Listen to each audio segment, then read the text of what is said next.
but thank God say Mayegun don't come. So my people make you loud down, yo yo. Mayegun don't come, oh yo yo. My people make we shout, oh yo yo. Mayegun don't come, oh yo yo. Mayegun don't come, man of the masses, oh yo yo. Mayegun don't come, oh yo yo. Mayegun diary politico, oh yo yo. Mayegun don't come, oh yo yo. This one not day of in mind, oh yo yo. Mayegun don't come, oh yo yo. Person where they do evil, no one make person talk. Them say that Mayegun, that man too they talk. He too they talk. Say Mayegun diary, he dey hot like pepper. But every day, then they take money in bulk. Poor man picking, they the street they hawk. Still them talk say, make we no talk. But thank God say, Mayegun don't come. So my people make you loud, oh yo yo. Mayegun don't come, oh yo yo. My people make you shout, oh yo yo. Mayegun don't come, oh yo yo. Mayegun don't come, man.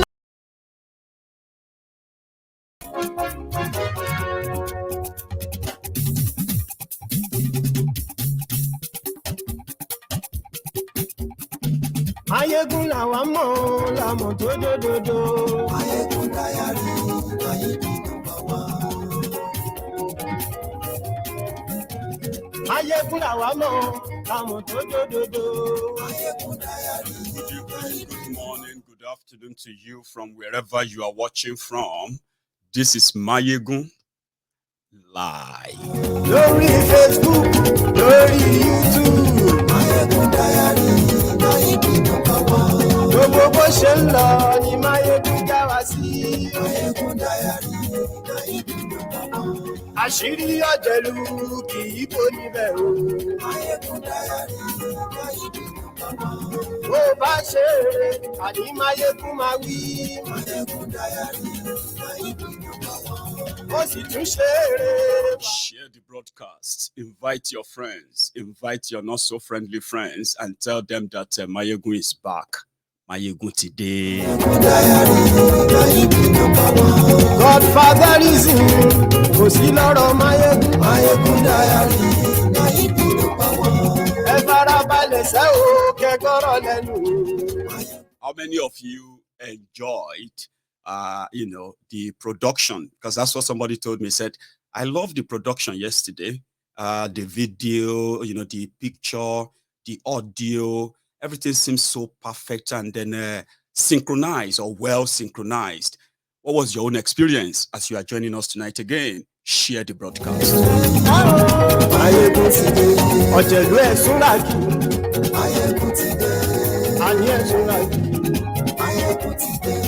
Lórí Facebook, àní ẹ̀sùn like. Lórí YouTube, àní ẹ̀sùn like. Wọ́n bàbá gbé wúrẹ́, àní ẹ̀sùn like. Thank you very much. Share the broadcast. Invite your friends, like I said. And then if you have taken your time to read the caption of the broadcast, the description, which is the body of the broadcast, then you will have an idea of what is it going to be like tonight. So, share the broadcast.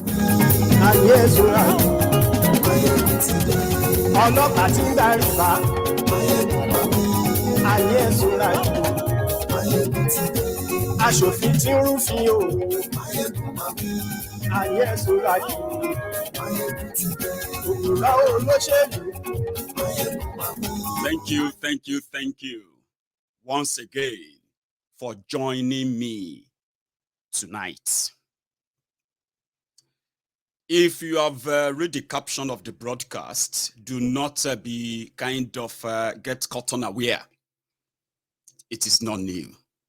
So it's just that it continued to validate our position on the collusion of your government with the terrorists terrorizing Nigeria, especially in the last 7 years. That's all they proved to us.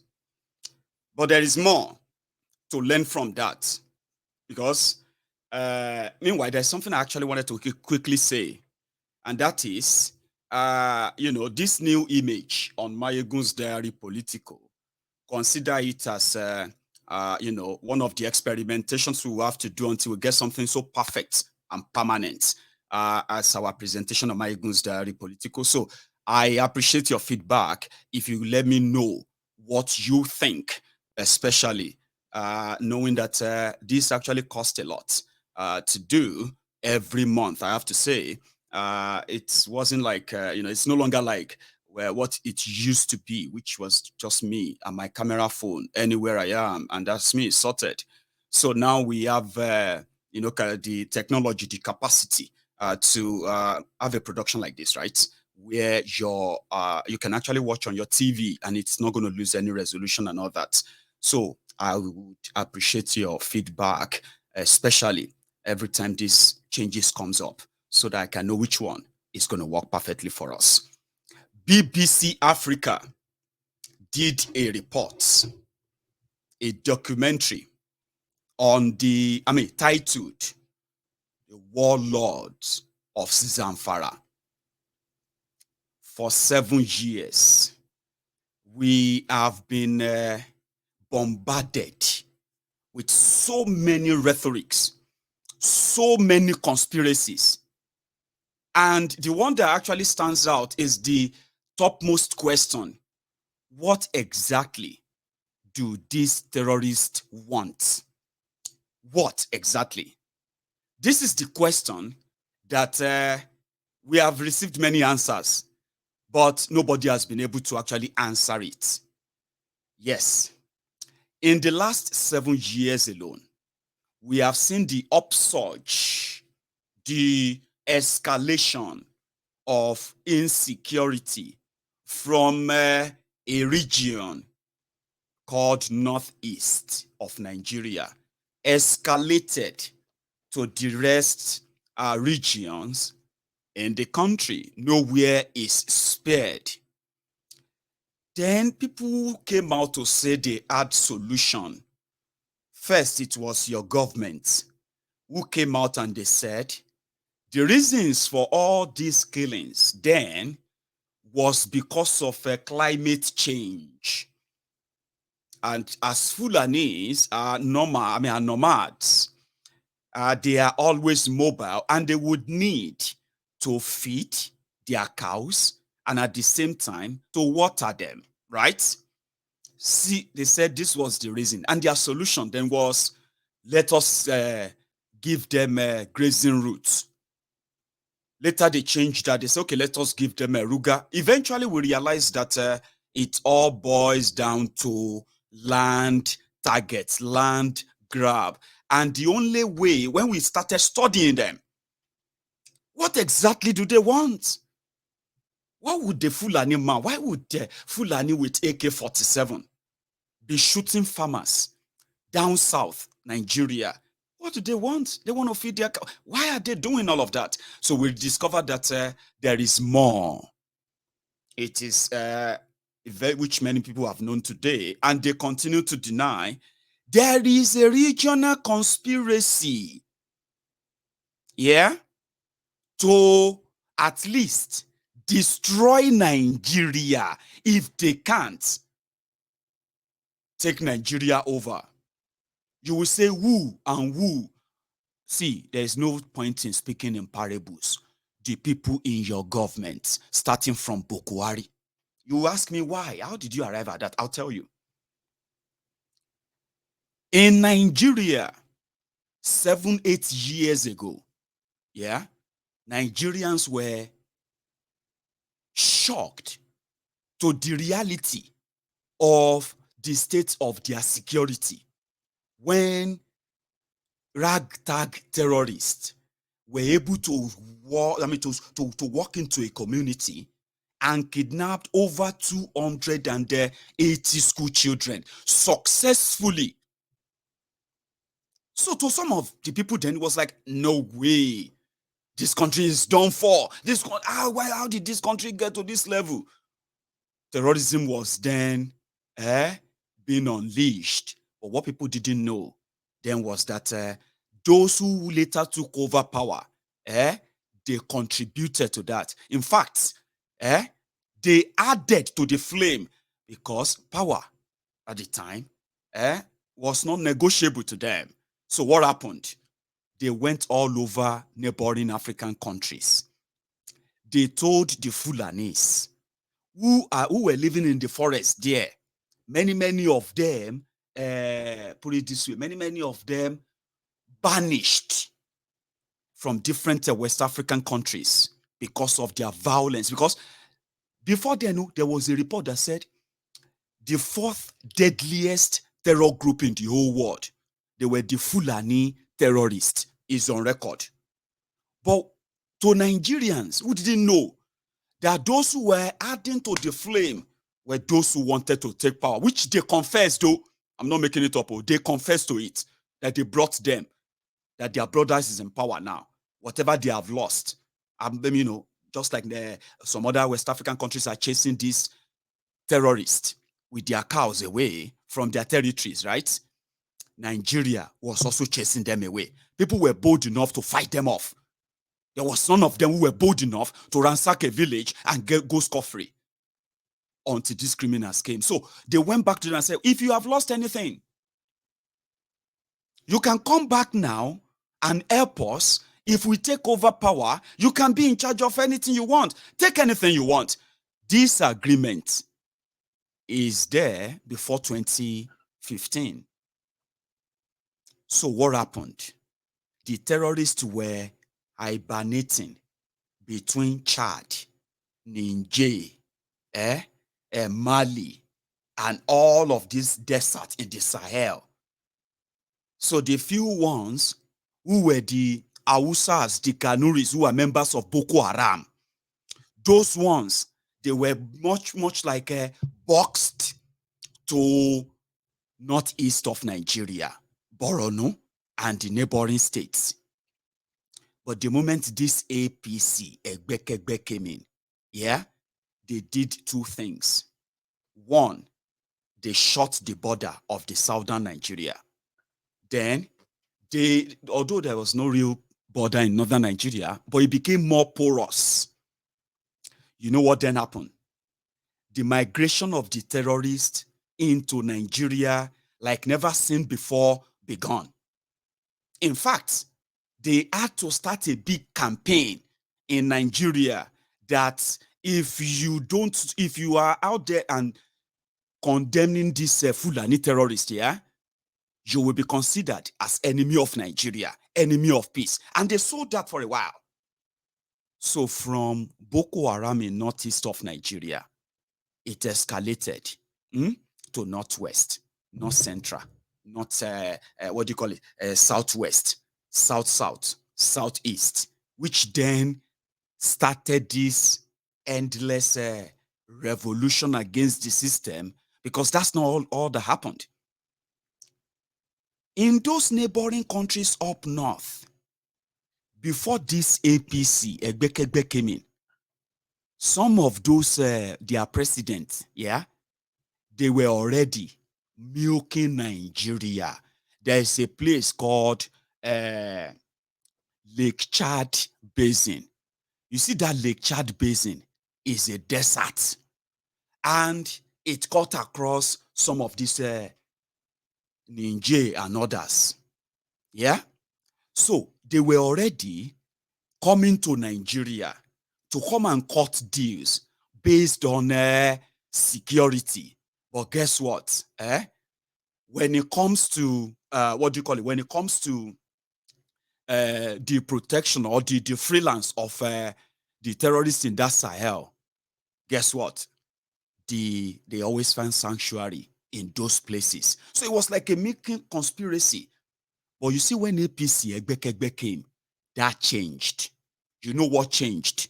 They now legalized the official transfer of Nigeria resources to build the Niger Republic, maintaining the status quo of building on the status quo of the influx of terrorists into Nigeria from all angles. I'm not making this up. Don't think I'm trying to mess up with your mental health or anything right now, or your head. I'm not. This is exactly the timeline of what is today consuming Nigeria. But you know one certain things, yeah? During this period, there was this never disclosed, but always in the open relationship between the northern politicians. I'm using the context of when, before they even gained power, when they were plotting to bring the terrorists down to Nigeria, to bring Nigeria down to our knees until they take over power. They didn't just do it. The terrorists who later overtook Nigeria, they hibernated in that region. Sadly, many Nigerian soldiers died. For those who even fought the terrorists before these terrorists came to power, and arrested some of them, today, those arrested terrorists have been freed. Now, what happened? All of them now flocked, they flooded in. Rather than for those who came to power because of insecurity. Remember APC, Egbekegbe, they came to power because of insecurity in Nigeria. And they said, what was Boko Haram? They would end it. But they didn't tell you that they were going to build on Boko Haram terrorism and bring other terrorists. And rather than fight them, this is where I'm going. Rather than show any sort of collaboration or any sort of between these countries in the last 7 years, rather what they have been doing is transferring the resources of Nigeria into building a mini economy in Niger Republic, while Nigeria continue to suffer the bloody terrorism. How? The northern border, from time immemorial, they have no borders. And the moment they get in, as it is today, in 2015, especially 2019, to show openly that, yes, they are now in power. Politicians, governors from Niger Republic, they came to Nigeria, to Kano, to come and campaign for APC, Egbekegbe, Boko Haram gang, for second term. Niger Republic wearing APC, Egbekegbe. Why?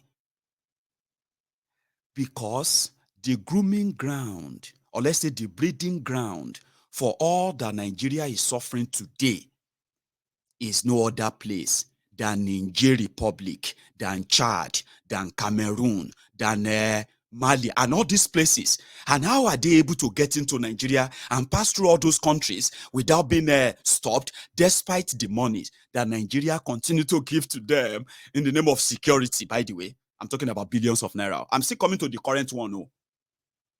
I'm giving you the historical timeline.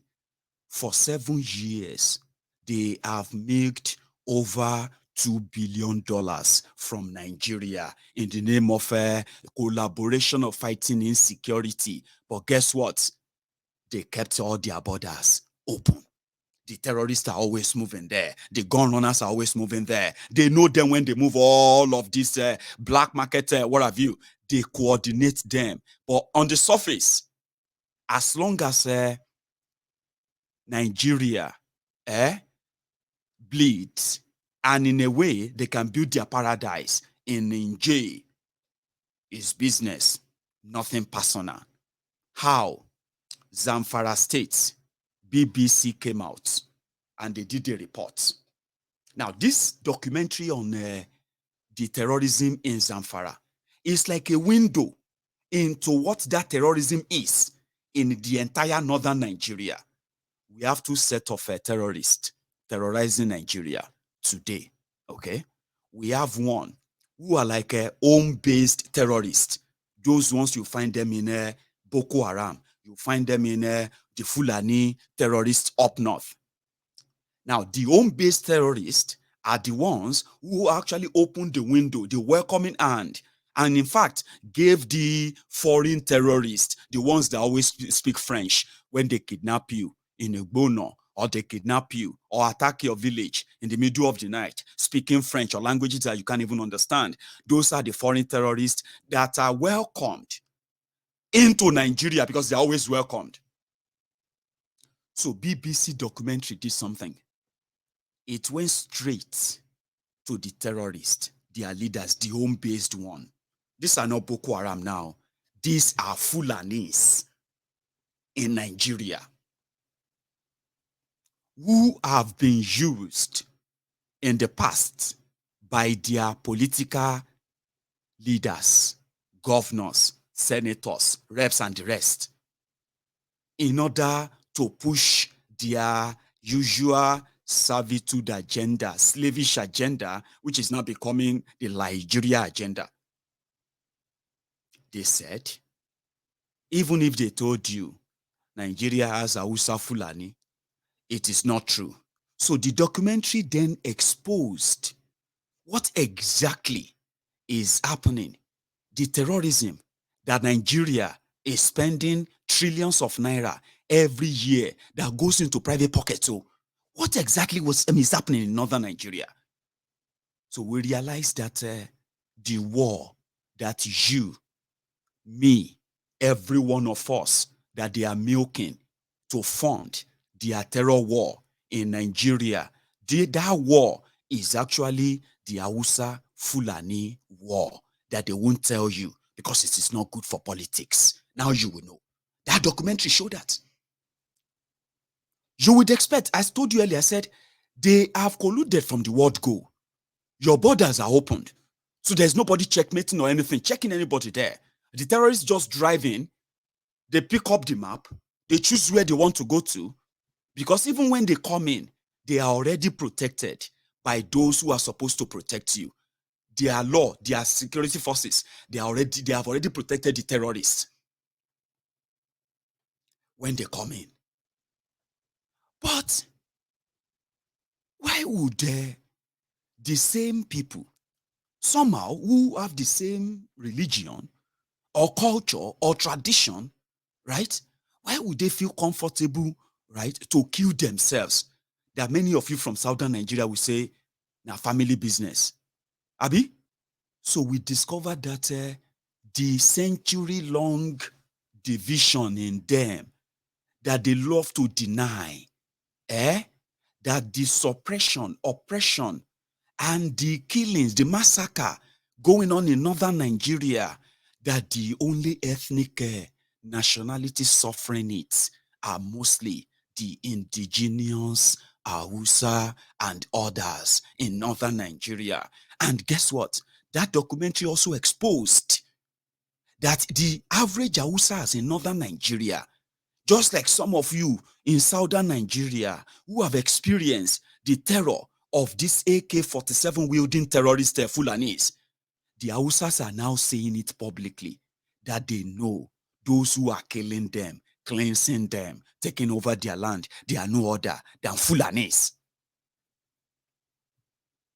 Hausas in that documentary who are burying their own relatives, family members, community members, children, women, 200, 400 people slaughtered and killed by this armed Fulani terrorists. The Hausas are now saying, they are Fulanis. You give me gun, I will kill every Fulani. Give me this. So that documentary exposed also how much cover the terrorists are enjoying in the hand of the same people. For now, the northern Nigeria, they are controlling the presidency of Nigeria. They are controlling the National Assembly of Nigeria. They are controlling the Nigerian defense. When you say the Minister of Defense is from northern Nigeria, the Chief of Army Staff of Nigeria is from northern Nigeria. The Chief of Naval Staff, Air Force, from northern Nigeria. Are you with me? The person in charge of Nigeria DSS, SSS, State Security Service, is from northern Nigeria. The person in charge of the Nigerian Intelligence Agency, NIA, is from northern Nigeria. Yeah? Now, not just that, these same people control the Central Bank of Nigeria to the point that they can print money anytime. But yet, under them, in 7 years, more people have been slaughtered, more terrorists have come up, more harmed, deadlier under them. in 7 years. So that documentary showed to us that the terrorists said, although they have their grievances, they said Nigeria politicians abandoned them. They said, that's the Fulani terrorists now. They said the Nigerian politicians abandoned them. They abandoned their families. Yeah.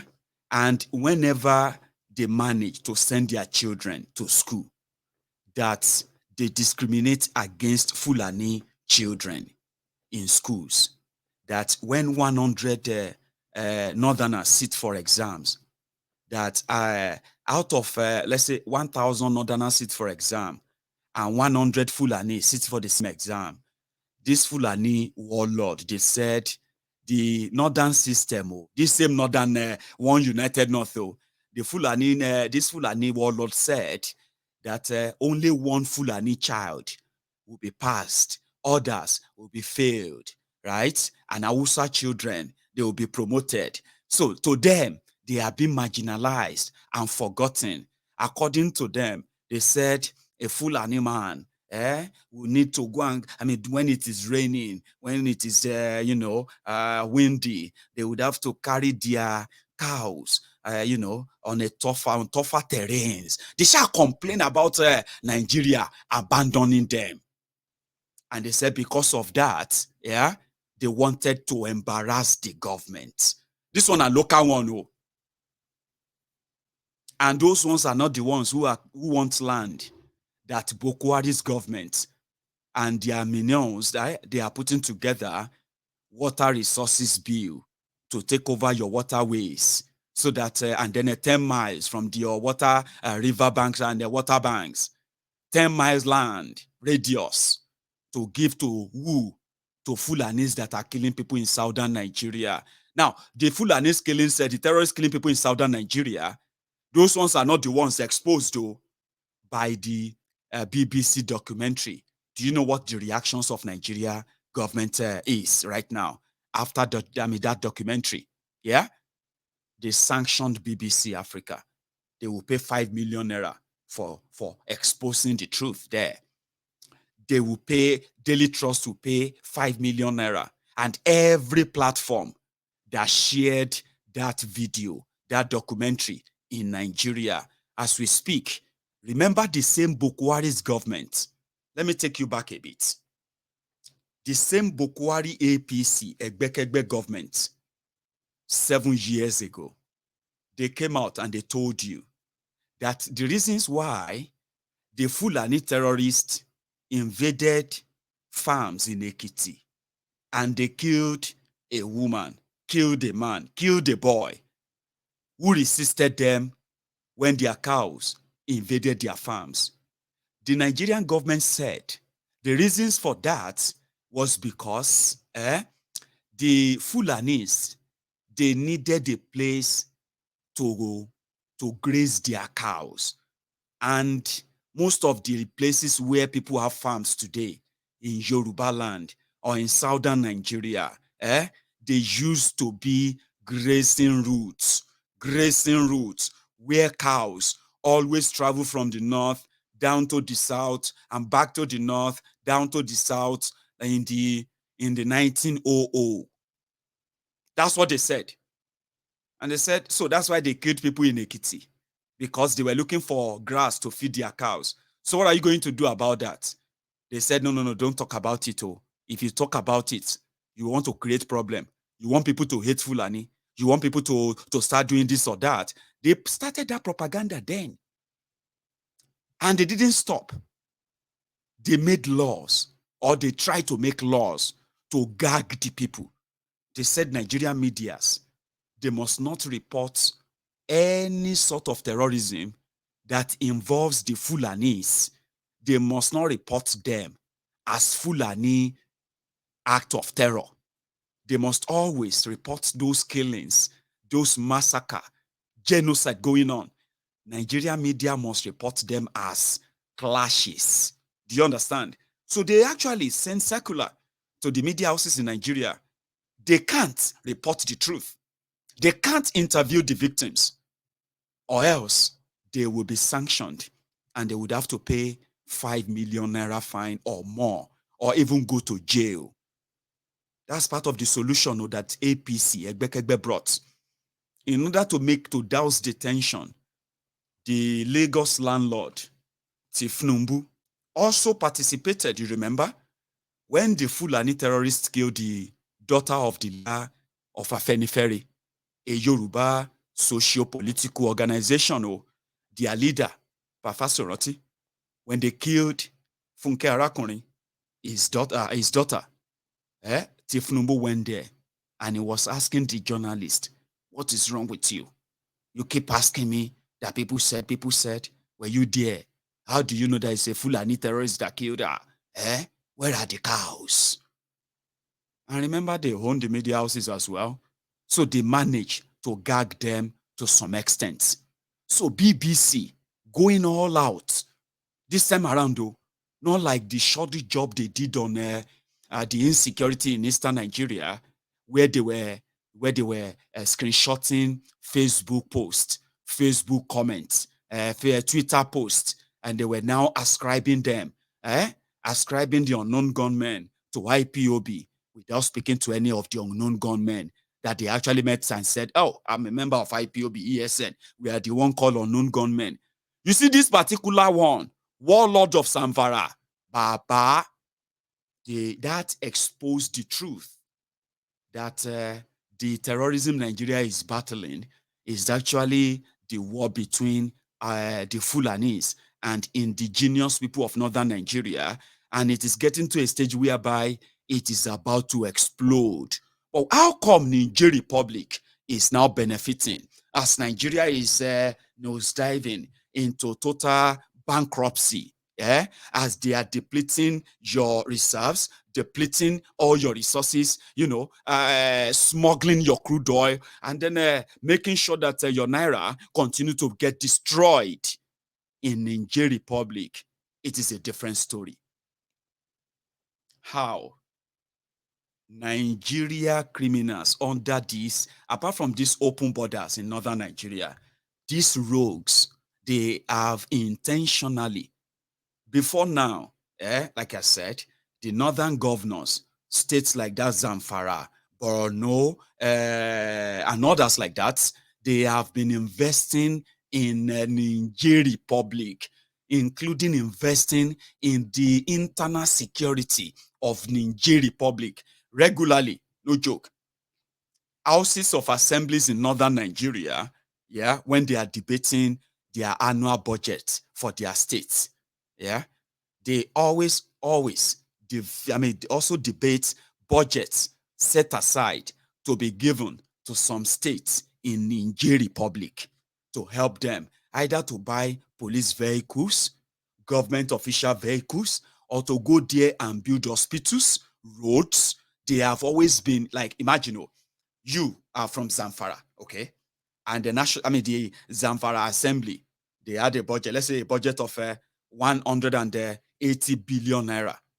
From that budget, 32 billion out of it is to go and build community roads, to build and equip hospital, and at the same time to do this or that, buy police, police uniform, police vehicles in Niger Republic. And to them in Zamfara, like that is a normal thing.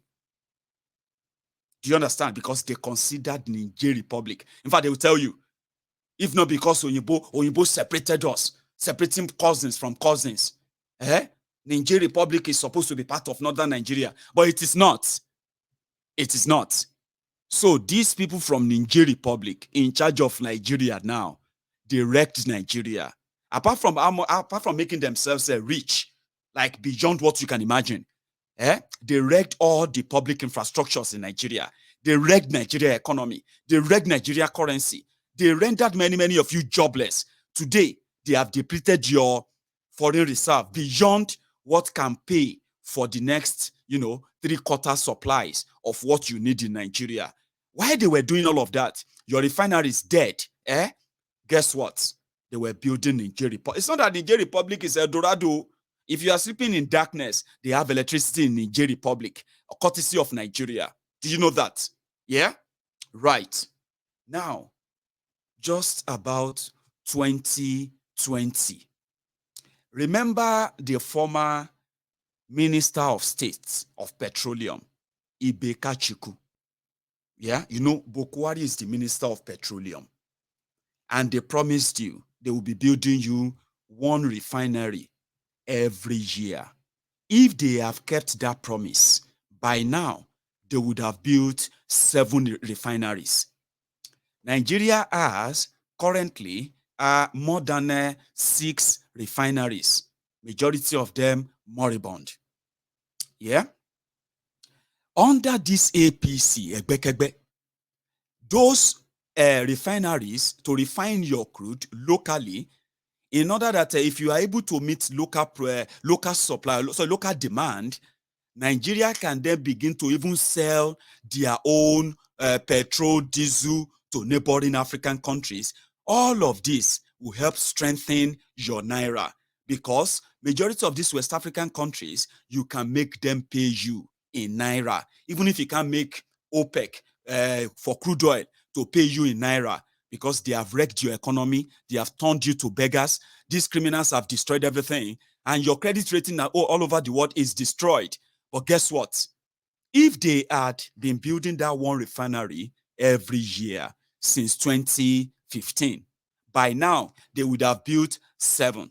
And if they had invested and repaired those ones you had, at least to make them productive, at least to the like, let's say 50% production capacity, and you add that to 7 new refineries, by now Nigeria would have stopped importing fuel all over. You will not have to be waking up every month wondering how much are they going to sell the liter of oil today. But in that 7 years, the refineries they met, working at about 50-60% capacity, they killed them, right?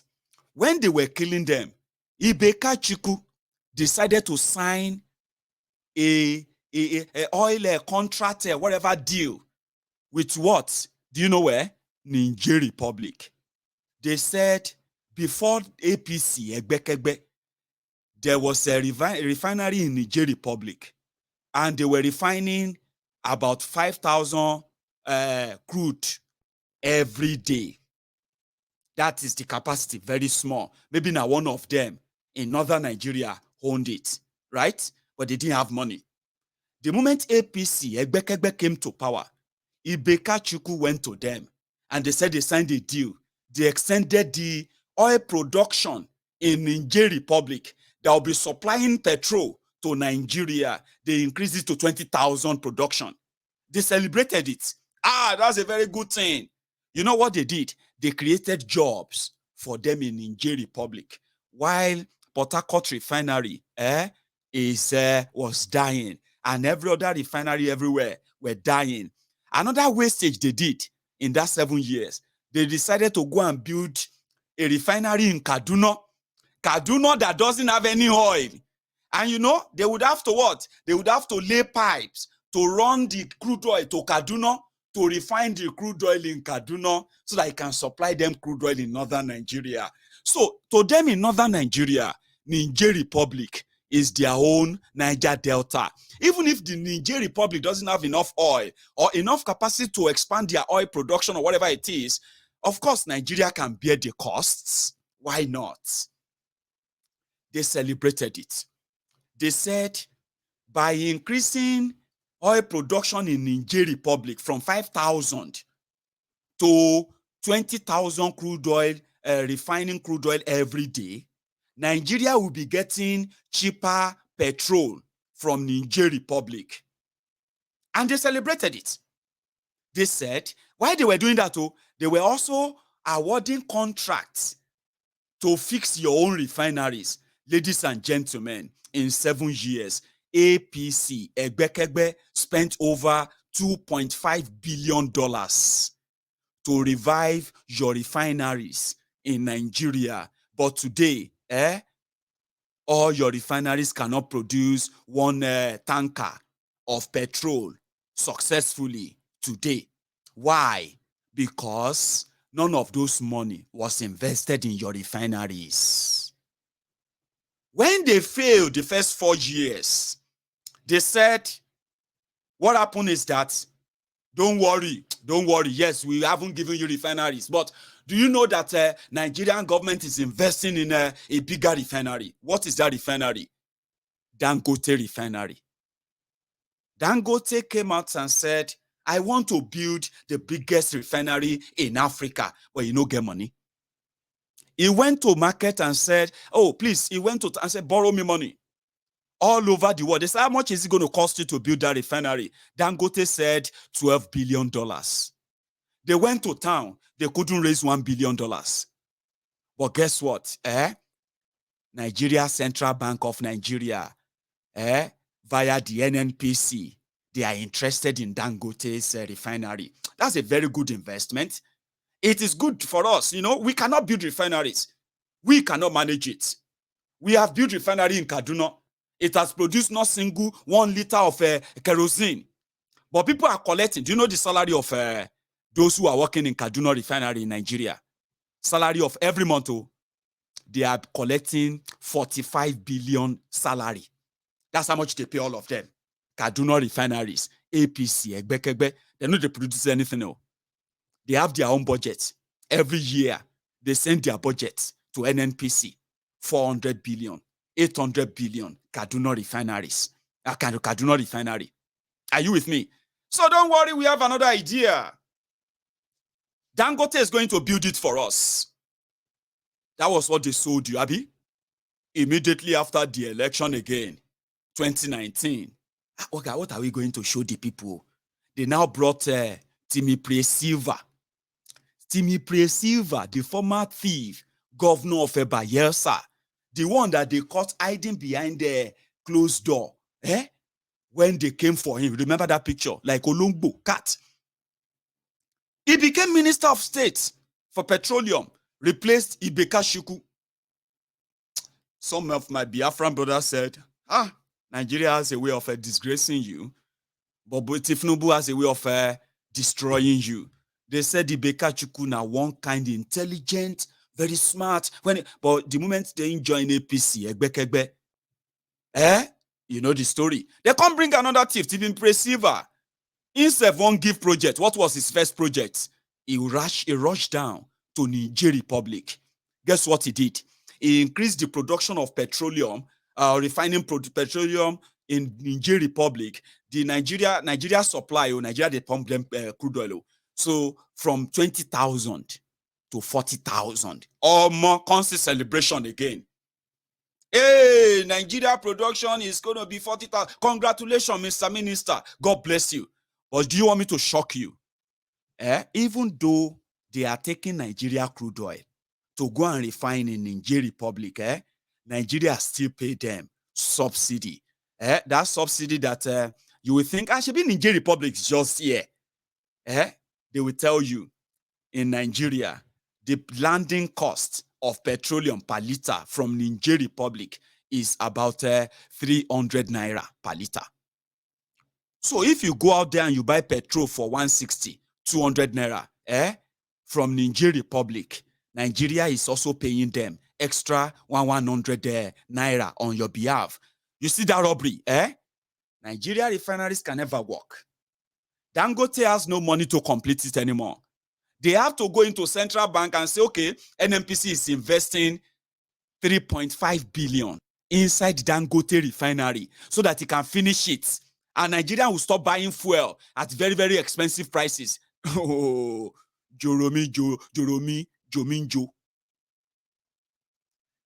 NNPC that cannot build or maintain your refineries, right? They want to invest 3 billion or 3.5 billion in Dangote refinery because money no day to complete them anymore. But NNPC has no money. NNPC want to go and borrow money, 3.5 billion with interest, so that they can invest it in Dangote refinery. Abi? And guess who are the shareholder? These northern rogues, as usual. But that's not the only thing. Oh. Niger Republic, lucky Niger, they on behalf of Nigeria decided to also go out there and borrow another money to build rail line across the deserts that will link Niger Republic and Nigeria. But Niger doesn't have to pay a dime. Nigeria has no money. They have to go and borrow it at a given interest rate. That is not all. Then they also came out to celebrate that they are building the longest pipeline, crude oil pipeline in the history of West Africa. They are building pipeline, they are laying pipeline from Niger Delta across the desert into a refinery in Niger Republic. This time around, they want to increase the production there, okay, to over 500,000 crude oil per day. You see how lucky Niger is. Nigeria has no money. They also have to go and beg to borrow $6.5 billion at a given interest rate. Is this not crazy? You think it is crazy, Abi? It is mad. Niger Delta that have the oil, with $6 billion, they will build 2 solid refineries that will be producing not less than, that will be refining not less than 1 million barrel of crude oil every day. 6.5 billion. But under the APC, Egbekegbe, and the lucky Niger Republic, Nigeria has no money. No money. All right? But lucky Niger, they shouldn't worry. Who are the owners of all of these investments in Niger Republic? You probably will know them. Because just now, Niger Republic that just received another car gift of 1.4 billion naira. Lucky Niger. They have reciprocated the same. Not in cash, but in kind. They came out and they said, even though the Zamfaras may be living in IDP camp, even though the economy of Zamfara is completely non-existent, but Zamfara has been very good to Niger. And according to them, Matawale, the Zamfara governor, is the best governor on security in Nigeria. If you don't believe it, no, you better take it. Or if you don't get it, just forget about it. They gave them award, national award. The people that some of you are not celebrating in Nigeria, they are gods in Niger. And according to, as much as the whole world is facing serious economic problems, which they are telling you in Nigeria is the reason why you are facing what you are facing, Niger Republic, they have been smiling. Who go see the leg of a madman where go try and run arm? Married to order do merit do Niger. This is the highest honor in Niger. When they took delivery of all these V8s, Toyota V8s, Land Cruisers, now 10 then supply them 10. Abaye, see, 1.4 billion or more award came out sharp. You guys are the best. This is the best. As Nigerians are groaning and crying, it's been the best time for them in Niger Republic. You know what I mean? We say it to do, but they will say they honor Nigerians. But look at this image, by the way. Then you probably have an idea of the brains behind the luck of pumping of Nigeria resources into Niger Republic, even when Nigeria is drowning as we speak. You see that guy in the middle? All right. Maybe if you get it, or if you don't get it, then forget about it. You know what I mean? It is what it is. Just same way as we have said it many times. Yeah? you cannot see the truth and pretend that you don't see them. Whether you like it or not, is going to catch up with you. And that's exactly what the APC, Egbekegbe, have brought upon Nigeria. And there's no wishing it away. All right. Their minister confirmed it. And she said, well, there's a reason for why we do it. We did it. How much is 1.4 billion? You guys are overreacting. What is 1.4 billion? Over time, Nigeria has had to support its neighbors, especially immediate neighbors, to enhance their capacity to secure their countries as it relates to us. This is not the first time that Nigeria has supported Niger, Cameroon, or Chad, and the president makes an assessment as to what is required based on the request of their presidents, and such requests are approved and the interventions are provided, is to enhance their capacity to protect their own territory as it relates to security also in Nigeria. Well, Nigerians have a right to ask questions, but also the president has a responsibility to make an assessment of what is in the best interest of the country, and I cannot question that decision myself. I have said that this is not the first time that Nigeria as a country has provided intervention to our neighbors following an assessment that it is in the best interest of Nigeria to do so. So what is the interest of Nigeria in buying land cruisers? Some of them are trying to deceive you that they are not luxurious, they are not exotic cars. Omo, in 2022 Land Cruisers, Toyota Land Cruisers V8. It has nothing to do with security or anything at all. It just, sir, we need God. We don't mind, sir. Can you give us some cars? We want to see if you can give us some cars. You need cars? Oh, that's not a problem. What kind of cars do you need? Anything nice, latest. So they quickly sent out a memo.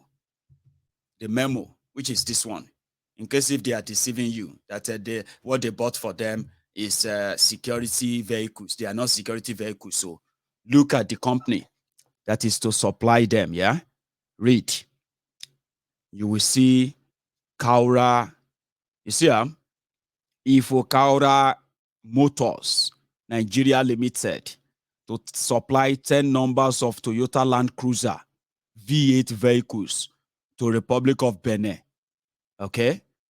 So no be security car or anything, no. Land Cruiser V8. ASU is on strike. Abi? Now, this is what they look like. This is what they bought for them. On request, helping our neighbor to fight insecurity. Are you still kind of that slow that you believe all these rogues? Now this one, they won't take fight security, our neighbor, to help our neighbor fight. Abi? No wahala. Let me show you somebody that if to say Nigeria is a country, I don't understand Hausa, but people have already interpreted it for me. Okay? He's a soldier. And as we speak, Nigeria don't happen to ram on social media. If this one gets 10 million, or 10 million as a soldier, Nigerian soldier, do you think it will look like this? Assalamu alaikum. Sunana DSP Musa Muhammad Adamu daga Mopoi 45 PMF Abuja. Ni dan Nasarawa State ne daga Toto Local Government. Shekara na 12 kenan a cikin wannan aikin dan sanda. Na aiki a Mopoi 37 Lokoja. Daga Lokoja an kai ni Yobe. Na aiki a Yobe, daga Yobe an kai ni Bama, can kasan Borno State. To sai last year Allah ya sai ya dawo da ni Abuja kusa da family na. To ina da Abuja da sati biyu aka posting na zuwa operation na fadan Kaduna State din. To ni as a unit commander na je da yara na muka je operation a jejin Galadimawa, sai kuma sai Allah ya ja kawo tsautsayi, Allah ya kawo kaddara. A yayin da mu engaging 'yan bindiga a jejin Galadimawa, forest na Galadimawa, da ya kai ga an kashe min inspector na ma guda ɗaya. Ni kuma aka same ni da alshashi ɗaya guda 4 a jikina.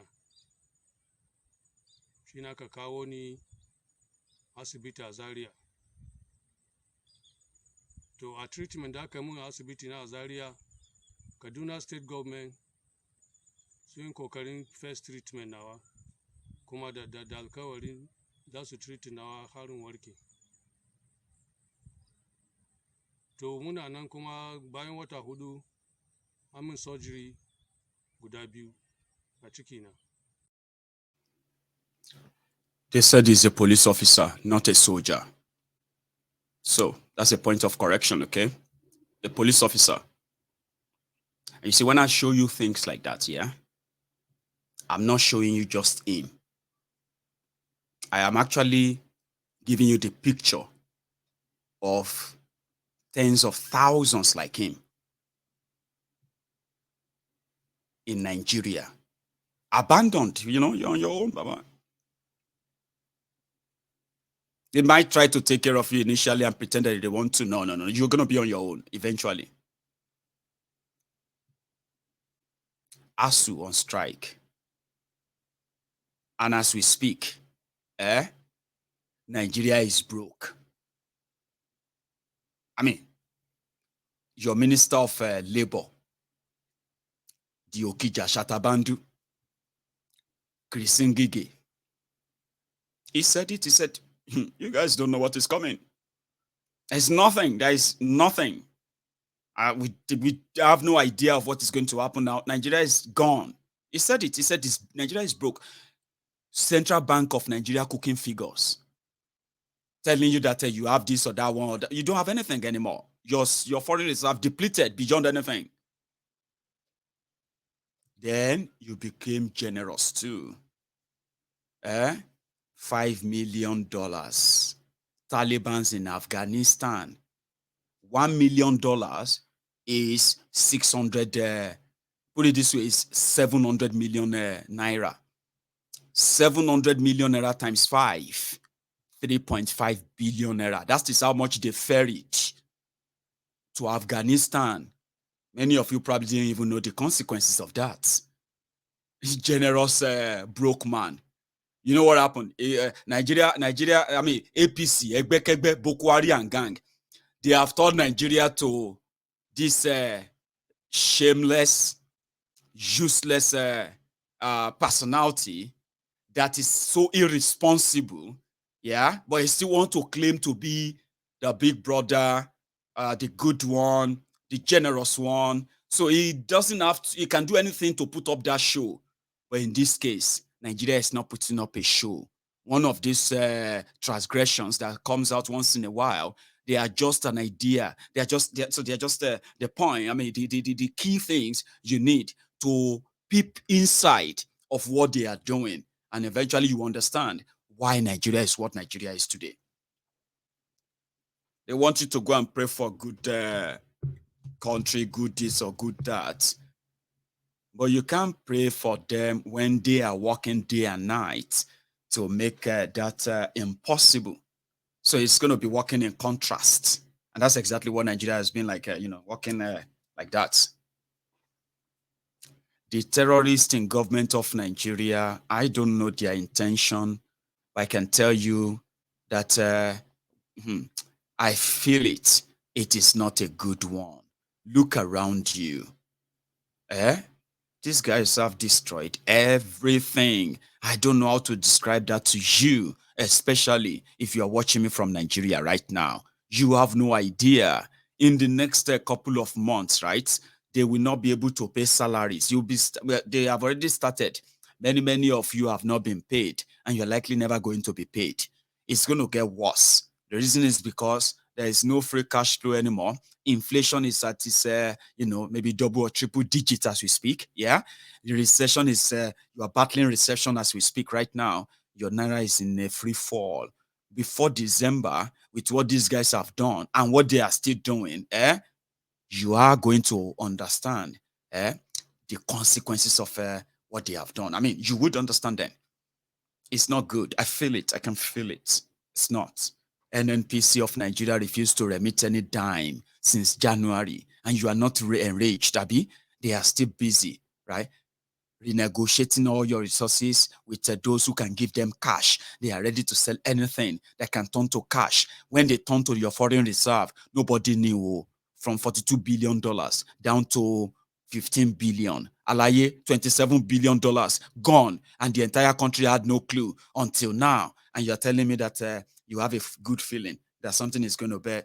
That's why some people are saying that, what are they even like celebrating? I mean, what are they contesting to take over? What exactly are they coming to, to do when they say they want to come and fix Nigeria? Have they even admitted and alerted the people, the public, the people, that there is no Nigeria that is what you think it is anymore?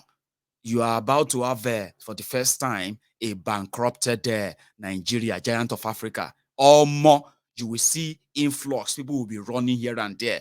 Majority of you, I know, your hypocrisy. Some of you inherited your hypocrisy from your parents, okay?